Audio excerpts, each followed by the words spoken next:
Hey everybody, my name is Gary Hensley and I am the CEO of Livingtree, and this is a weekly episode that we're going to try to do. We work in the field of education and specifically around fundraising and family engagement, and so we're going to cover topics that are related to those two. And one of the things that I get the privilege to do is to go around the country and talk about fundraising, and I've noticed that there is some confusion about how schools get funded, and this is a conversation that's going on nationally as districts and states try to figure out how to support their schools.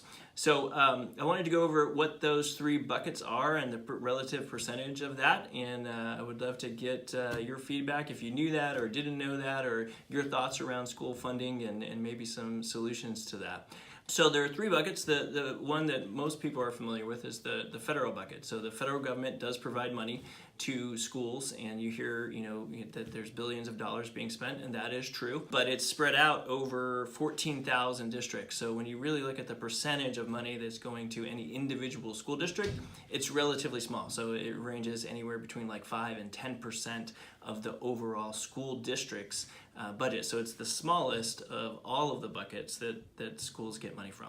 The second bucket is the state. So the state provides, and depending on the state, around 40% of the overall school district budget. And then the last bucket is the local bucket, and that it comes from local taxes in a lot of cases, and that funds the other 40 to 50% of the school district's budget. And so as you can see, the biggest buckets really come from the state and the local entity. And what has happened over time, since the recession, is a lot of the local dollars went away because the biggest portion of taxes is assessed from property values. So those are the three buckets that comprise how school districts get funded, and that might be a surprise to you, the percentage of those three areas. So just wanted to go over that because this is part of the problem that school districts are wrestling with, is what percentage and who needs to fund, and if it's the state needs to provide more,